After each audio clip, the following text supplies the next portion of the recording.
안녕하십니까. 오늘도 좋은 날 주신 하나님께 감사드립니다. 오늘은 혼적 생활에 따르는 위험 첫 번째 시간입니다. 하나님께서 정해놓으신 것을 이루지 못하거나 그것을 꺼리는 성도들은 일종의 위험에 직면하게 됩니다. 주님의 자녀들에 대한 하나님의 뜻은 혼이나 몸을 따라 행하는 것이 아니고 영을 따라 생활하는 것입니다. 이게 지금 현대 교회를 다니는 분들이 영을 따라 살아야 된다는 생각이나 영을 따라 살아야 된다고 말하는 교회가 목사님이 여러분도 한번 돌아보세요. 얼마나 계신가? 거의 없어요. 이게 근데 우리가 신앙생활을 하면 하나님을 믿고 하나님이 전지전능하신 창조주이신 신이신 하나님을 믿는다고 그러면 영을 떠나서는 어떤 것도 생각할 수 없거든요. 신앙이 성립이 되고 신앙생활을 정말로 진정으로 하려면 영이라는 용어를 벗어나서는 이건 있을 수가 없거든요. 이 말에 대해서는 목사님이나 또는 성도님들도 거부하지 않을 거예요. 그런데 이상하게도 현실로 봐서는 영에 대한 이야기를 거의 하지 않는다는 거예요. 이게 여러분 생각해도 좀 이상하지 않을까요? 이게 육에 대한 얘기예요. 결국은 영이라고 그분들이 말을 하고 표현을 하고 있지만 이야기를 들어보면 진짜 성령님에 대한 이야기, 실제 영에 대한 이야기를 하는 분들이 거의 없다는 거예요. 근데 지금 우리 오늘 글을 나누는 얘기에서도 영으로 살지 않으면 안 된다 이 얘기를 하거든요. 근데 이렇게 중요한 결정적으로 이 삶을 살아야 되는 일인데 이 부분에 대해서 말하는 분이 없다. 이건 정말 뭔가 잘못돼도 대단히 잘못된 거예요. 그러니까 잘못된 것이라고 제가 말을 하고 있지만 왜 또 자신 있게 말을 하냐면 실제 나타나는 삶이나 오늘날의 현실의 한국에 나타나는 이 실제 상황을 보면 영으로 살지 않기 때문에 나타나는 현실들이 너무 많아요. 여러 곳곳에 말로 할 수다. 제가 잘 알질 못해서 말을 못할 뿐이지 각양의 각 분야에서 이 부분에 대해서 말할 일들이 너무 많다는 거예요. 그러니까 예를 들어서 불과 10년 전, 5년 전만 해도 예를 들어 사건이나 사건 사고 같은 것들을 보면 일어날 수 없는 잔혹한 일들이 막 나타나요. 이런 것들이 영으로 사는 사람들이 이 사회에 그래도 여러분 바다는 3%밖에 염분이 안 들어있다면서요. 3%의 염분이 그 넓은 바다를 다 정화를 하고도 남아요. 또 로마 시대 때 진짜 카타콤에서 숨어서 목숨 걸고 신앙생활 한 사람들은 1%밖에 안 된다고 얘기하더라고요. 1%의 사람만 진정한 크리스찬이 진정한 하나님을 믿는 성도가 그 사회에 섞여 있다면 3%만 섞여 있다면 정화가 된다는 얘기죠. 그럼 정화가 안 된다는 소리는 뭐예요? 그만큼 안 된다는 소리예요. 지금 하나님의 사람, 영의 사람으로 사는 사람들이 여러분 1% 될 것 같아요? 1%도 안 되는 거예요. 1%만 돼도 로마 시대 때 벌써 국교로 국교가 됐는데 그 전에 여러분 하나님 믿는다는 이유 하나로 원형 경기장에서 콜로세움에서 막 사자에 물려 죽고 했던 시절이 불과 얼마 전일 건데 1%가 채워졌는지 어쨌든 1% 정도의 사람이 진정한 삶을 신앙의 삶을 살아보니까 국교로 전환이 된단 말이에요. 근데 지금 현대 그런 일이 이루어지고 있느냐? 그렇지 않다는 거예요. 근데 더 안타까운 거는 우리 신앙의 선진이었던 유럽이나 이런 데들이 돌아볼 때 그 나라들이 지금 다 쇠퇴해졌잖아요. 뭐예요? 실제 사는 사람이 거의 없었다 이런 소리예요. 영으로 사는 사람이 없었다는 거예요. 그런데 가톨릭 같은 경우는 지금 수도원이 계속 유지되고 있잖아요. 또 저 정교회도 수도원 같은 게 계속 유지가 되고 있어요. 그러니까 그분들은 물론 수도사님들이야 영적으로 영의 사람을 살려고 아예 작정하고 하는 분들이니까 그렇다 치지만 그런 저 부분에 있는 분들은 그래도 영적인 영성이 공급이 되고 있는 거예요. 그러니까 이 시대를 가만히 돌이켜 보면은 미안하지만 개신교가 정신 차려야 된다는 이제 이야기가 캐톨릭은 개신교보다 나아. 그러니까 교인들이 개신교 교인들이 자꾸 가톨릭으로 가는 거예요. 왜냐하면 자기들이 봐도 가톨릭은 그보다는 낫거든. 이걸 지금 우리가 그러면 우리 개신교에 있는 사람도 어떻게 해야 돼? 정신 차려야죠. 그럼 내가 지금까지 살아왔던 게 맞는 삶이냐? 안 맞는 것 같은데 이걸 생각하셔야 될 때가 넘었지 벌써. 오래전에 넘은 거 이거요.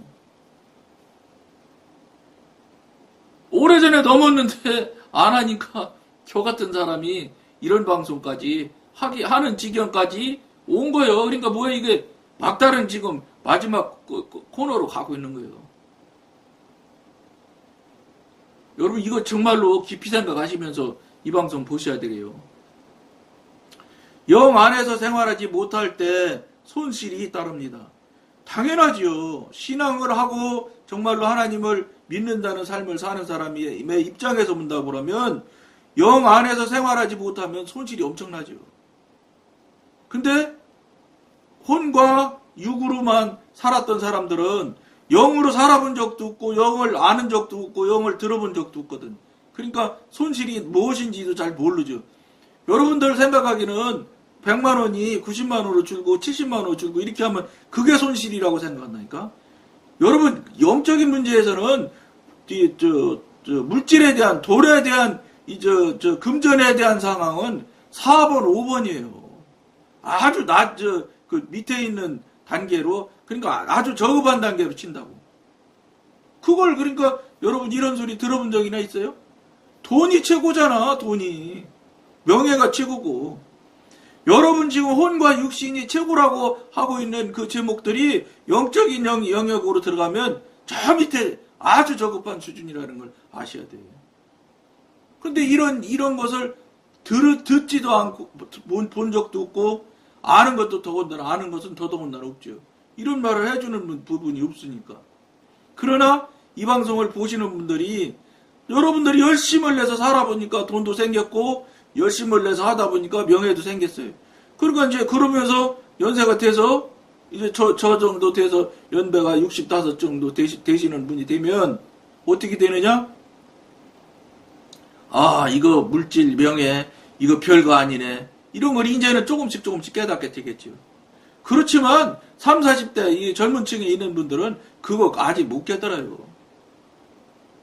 이건 뭐 당연한 이치요. 혼과 육과 혼에 속해 있는 사람들은 깨달을 수가 없어요. 깨닫게 사단이 하지도 않고 계속해서 현실이 옳다고 현실이 맞다고 현실이 최고라고 자꾸 이게 끌고 가니까 문화 세상이 다 그렇게 흘러가는데 이런 걸로 계속해서 끌고 가고 그냥 계속해서 그 영향권 아래에 계속 아래 두기 때문에 이런 생각하기가 어려워요. 그러나 육신적으로 육체적으로 나이가 많아지니까 자꾸 돌아보게 되더라고 나를.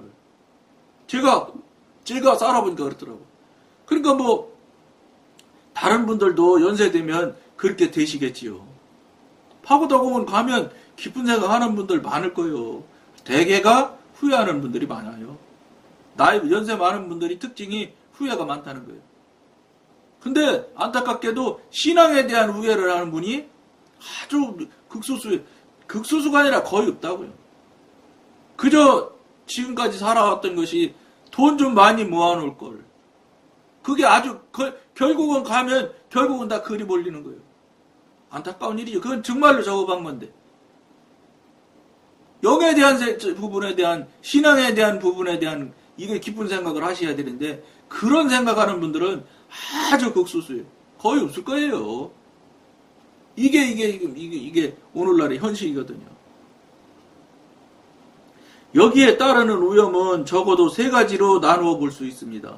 첫 번째, 영이 억압당할 위험을 받을 수 있다. 이런 소리예요. 영으로 살지 않으면.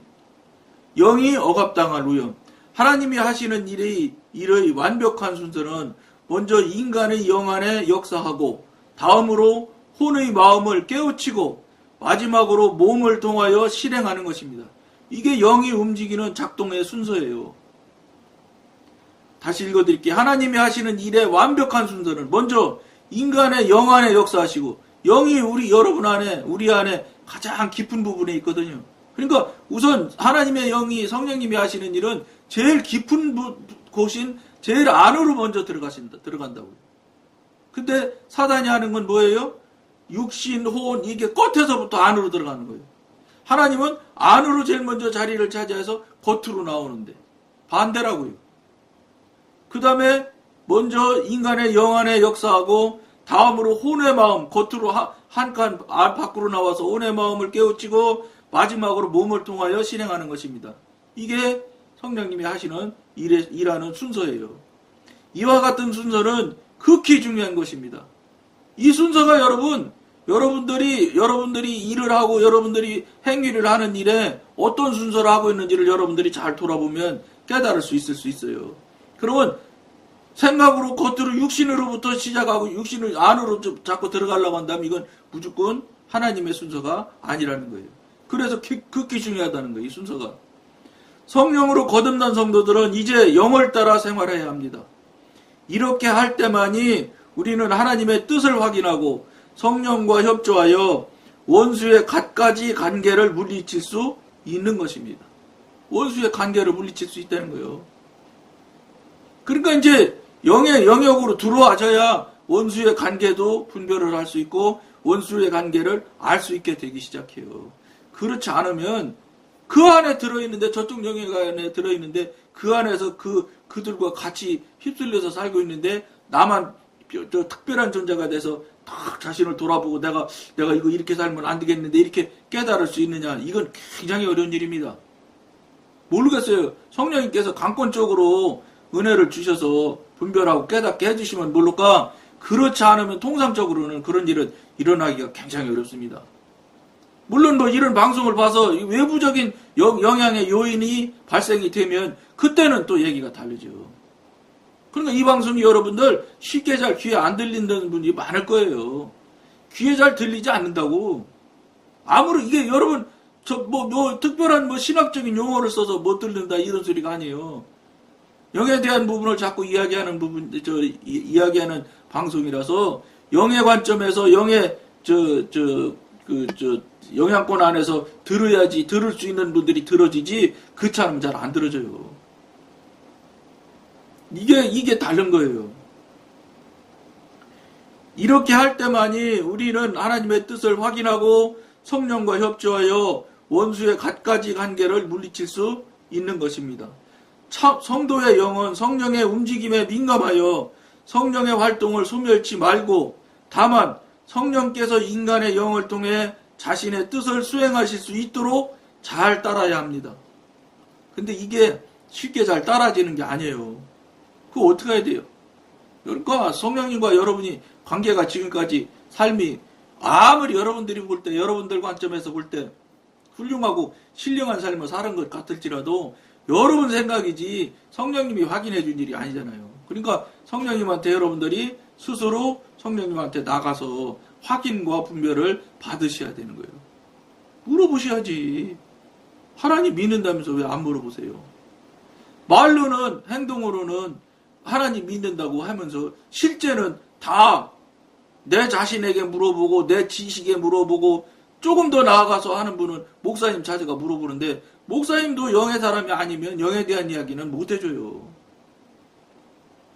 그러니까 제가 옛날에 그 통합주교회 다녔다고 했잖아요. 그 교회에서 초기 때 초기인지 초기가 그 교회가 벌써 68년도에 생겼으니까 얼마 이제 51년째네요. 그러니까 초기 때 담임 목사님이 교인들을 한 사람 한 사람 상담한 사실이 있대요. 거기 장로님 분 중에 한 분이 알려줘서 알았지 저도 몰랐지. 근데 상담을 계속 한 거요.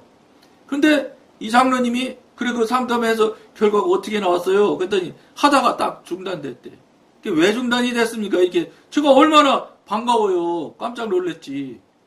그랬더니 하는 말 들어봐. 그러니까 육신과 혼에 대한 얘기가 딱 나오는 거예요.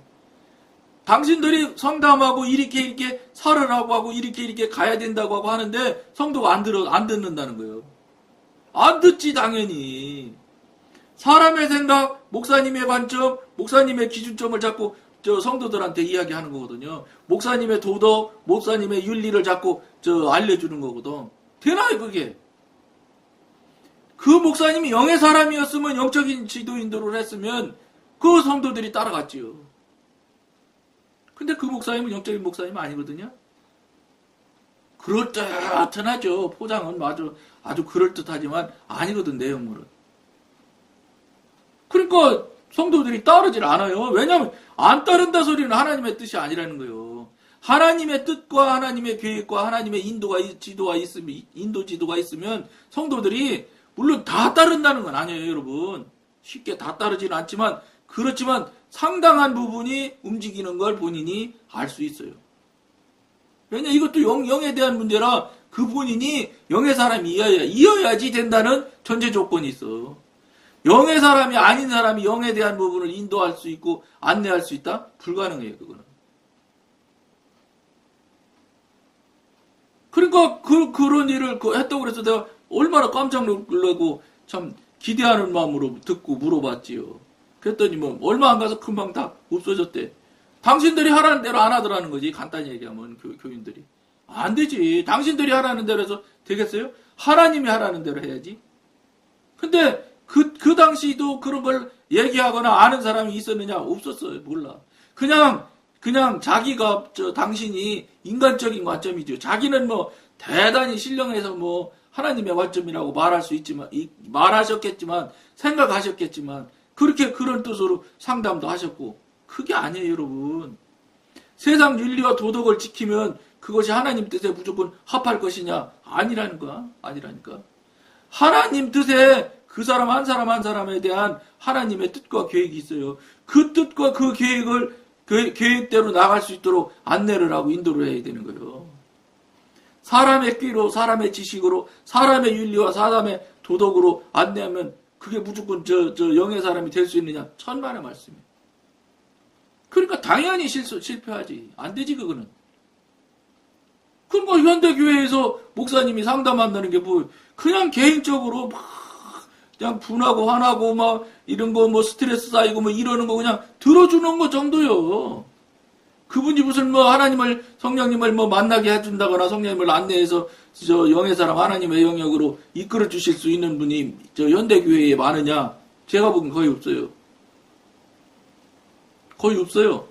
그저 윤리적이고 도덕적인 이야기 해주는 정도 수준이에요. 그리고 자기 관점과 자기 가치관에서 그냥 조금 더 나은 듯한 이야기를 하는 거지. 그건 소용없어요.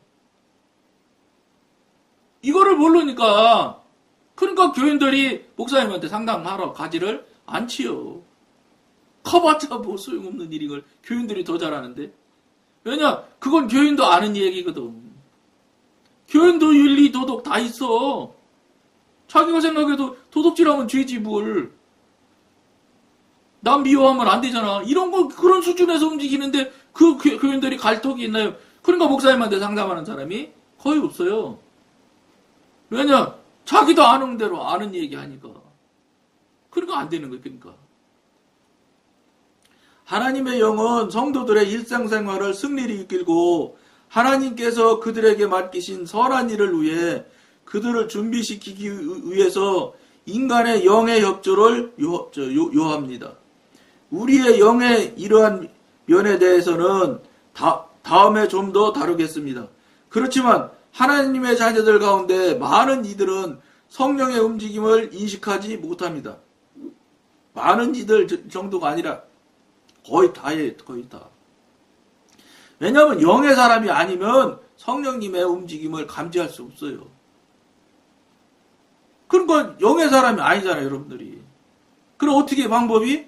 이런 방송처럼 정말로 영적인 이야기를 나누는 방송 또는 영적인 이야기를 주고받는 목사님 설교를 들어서 그때 그 각인들이 찔림이 있다든지 또 하나님의 책망하심이 그분들 한 사람 한 사람한테 그런 느낌이 들어왔을 때 그때 꼭 붙들고 성령님한테 나가야 돼. 그러면서 계기점을 만들어서 그분과 저 성령님과 교통과 관계가 막혔던 것이 끊겼던 것이 열리고 이어지는 그런 일들이 일어나줘야 영적인 영역이 조금씩 가지는 거예요. 그런 상태에서 이런 방송을 자꾸 보면 여러분들이 영의 사람, 하나님의 사람으로 가는데 굉장히 도움이 된다는 거예요. 이 방송이 그거예요. 영적으로 경험이나 체험이 하나도 없는 사람이 성령님과 첫 번째 교제가 되기 시작하면 그 다음에 뭘 할지를 모르거든. 그냥 옛날 혼과 육신으로 하던 대로 그냥 계속하면 그것도 똑같이 되겠지. 이 수준밖에는 안 되는 거예요. 그렇게 살아서 왔던 방식대로 살으셔서는 절대로 영적인 영역으로 넘어가거나 교통이 열리거나 관계가 열리거나 이런 일은 없어요. 무조건 하나님 붙들고 늘어져야 되는 거예요. 하나님하고 관계가 시작돼야 되는 거예요. 근데 옛날처럼 살면 그런 얘기 자체를 해주는 사람이 없는데, 그런 것을 들어본 적도 없는데, 그런 걸 얘기 못 해주죠. 열심히 교회 나오시고 신앙생활 열심히 하고 새벽기도 나오시고 그거 몇 개 더 해야 하면? 응? 거기서 뭐가 나와? 그러니까 한마디로 얘기해서 요즘 신학교가 그렇다고, 요즘 뭐 옛날에 들었을 때 얘기 내가 들었는데, 그냥 거듭나고 막 방언 받고 막 그냥 펄펄펄펄 끓는 사람들이 신학교 가는 사람도 있대요. 왜냐면 이제 부름도 있죠. 콜링도 있으니까 신학교 가시는 거예요. 그 목사님 하려고. 근데 그분이 신학교 가서 4년, 신대원 뭐 2년인지 요새는 3년 하는가 비던데요. 신대원 3년 이렇게 하면은 7년 하고 나오면은요, 신학교 교수님한테 들은 얘기요. 불이 펄펄펄펄 타던 장작불이 7년 지나면 완전히 꺼진 정도가 아니라 물이 흥건히 물이 물속에 들어갔다 나온 장작개비가 돼서 목사님이 그때 나온대. 신대원 졸업해서 목사 안수 받으면 물속에서 꺼낸 장작이 돼서 나온다는 거예요. 무슨 소리야? 극히 학문적이고 극히 학술적인 사람으로 변해갖고 목사 안수를 받는 거예요. 펄펄펄펄 타는 장작이 숯이 돼서 막 어마어마한 화력을 내는 쇠도녹이잖아요, 숯이. 그런 숯이 돼서 나와가지고 현장에 실제 목회를 하셔야 영의 사람, 하나님의 사람을 만들고 영의 사람, 하나님의 사람을 안내하고 살리는 목회를 하실 수 있는데, 그게 아니라 다 꺼져가지고 이제 다시 물 붙이려면 물속에서 꺼낸 장작이면, 여러분 타다 마른 장작이면요, 차라리 안 탄 장작이 훨씬 더 잘 붙어. 물 묻어서 더 안 붙는 거야. 그러니까 극히 학문적이고 학술적인 목사님으로 선생님으로 바뀌어서 목회를 시작하는 거예요. 그러니까 거기서 무슨 영의 뭐 성령님의 무슨 은사와 능력이 있고 뭐 이런 게 어디 있겠어요? 불가능하지요. 신학교 가시는 분의 초기 때는 그렇게 들어오시는 분도 있나 봐요. 있겠지, 당연히. 콜링이 있어서 목사님 신학교 가는 분도 있겠지. 뭐 전부 콜링도 없는데 뭐 그냥 목사님 직업이 그럴듯하니까 월급도 많이 주고 뭐 멋있으니까 가는 그런 정도로 다 그렇다고 저는 보지 않거든요. 더군다나 목사님 되려고 하는데 하나님께서 개입을 하시지 안 하시겠어요? 그러나 그런 과정이 지나가면 다 그렇게 된대요. 그러니 거기서 무슨 성령의 사람, 하나님의 성령님의 인도와 지도를 받아가면서 목회하는 분이 나오겠냐고요. 불가능하지요. 열심히 시험만 쳐서 여러분 목사고시가 얼마나 어려운지 말도 못한대. 서울대 졸업한 사람도 3번 떨어진다니까. 특히 통합 측 목사고시는. 그러니까 공부만 하느라고 뭐 성령님과 교통하고 관계하는 사람이 거의 없어. 근데 저는 그래. 제가 지금도 경험하고 체험하며 살고 있지만 공부마저도 성령님한테 부탁하면 성령님이 해결해줘요. 여러분 이 나이에 기사 산업기사 시험 쳐서 한 번에 턱턱 붙는 거 이거 제가 할 수 있어요? 성령께서 도와줘서 하는 거예요. 저는 그러니까 공부 아무리 어려운 시험이라도 하나님한테 부탁하면 될 거라고 저는 돼야 된다고 생각하는 사람이거든. 근데 그분들은 어떻게 해요? 열심히 외운데 막 조짜 가지고 막 서로 문제 내고 막 외우고 서로 이렇게 해가지고 시험 친다고 하더라고. 그러니까 막 그냥 목숨 걸고 진짜 외워서 시험 치는 거예요. 그러니까 공부 잘 아주 그냥 달달달달달 외우는 목사님 만들어가지고 목회하러 나오는 거예요. 그러니 거기서 무슨 성령님과 관계하는 게 나오겠어요. 근본이 잘못된 거지. 뭐 시간이 많이 갔는데 나머지 읽고 마칠게요. 이거 진짜 심각하게 생각하셔야 돼, 이거. 이들은 영적인 것과 혼적인 것을 구분하지 못합니다. 당연히 구분 못하죠. 이들은 종종 혼적인 것을 영적인 것으로 오해하고 영적인 것을 혼적인 것으로 오해하여 결국 혼의 힘에 의존하여 생활함으로써 영을 억압하게 되는 것입니다. 깊은 생각하실 권해드리면서 오늘 여기까지만 하겠습니다. 감사합니다.